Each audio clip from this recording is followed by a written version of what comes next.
उठो लालब आंखें खोलो, पानी लाई मुँह धो लो। बीती रात कमल दल खिले, उनके ऊपर भंवरे झूले। बहने लगी हवा अति सुंदर, देखो ऐसा समय न खो, मेरे प्यारे अब मत सो। ये कविता जब सुनते हैं तो बहुत पुरानी यादें सारी की सारी ताज़ा हो जाती है। वास्तव में माँ सुखों की खाने वात्सल्य विधाता और ईश्वर का साक्षात मूर्ति है। इसलिए हमारे यहाँ पुत्र की जो पहचान है उसकी माँ के कारण होती है। सीताराम कहो, राधे श्याम कहो या गौरी शंकर कहो, माँ का नाम हमेशा पूर्व में ही आता है।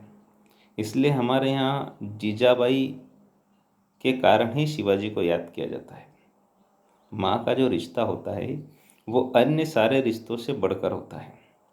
जितने दुनिया के रिश्ते हैं वो व्यक्ति के जन्म के बाद बनते हैं, लेकिन माँ का जो रिश्ता है वो जन्म के पूर्व ही बन जाता है। इसलिए माँ का रिश्ता बाकी सारे रिश्तों से 9 माह बड़ा होता है। इसलिए माँ का स्थान हमारे जीवन में सबसे महत्वपूर्ण है। एक बार एक व्यक्ति, दोनों पति पत्नी में झगड़ा होता रहता था माँ को लेकर के। परेशान होकर के वो उस माँ को, अपनी माँ को अनाथ आश्रम छुड़ाया। लेकिन वास्तव में पुत्र पुत्र होता है। घर आने के बाद उसको रात भर नींद नहीं आई। उसको चिंता होने लगी कि पता नहीं माँ कैसी होगी।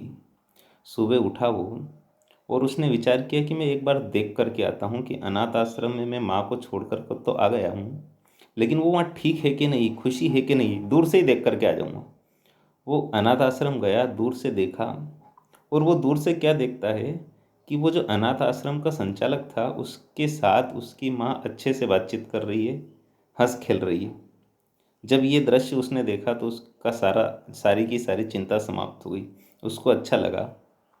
वो वापस पलटने ही वाला था कि अचानक उसको विचार आया कि इस अनाथ आश्रम के संचालक को धन्यवाद करना चाहिए। वो उसके पास गया और बोला कि साहब, आपके कारण से मेरी सारी चिंताएं दूर हो गई। मुझे डर था कि मेरी माँ कहीं यहाँ परेशान तो नहीं है, लेकिन मैंने दूर से देखा मेरी माँ आपके साथ बहुत अच्छे से बातचीत कर रही है, हंस खेल रही थी, मेरी सारी चिंताएं दूर हो गई।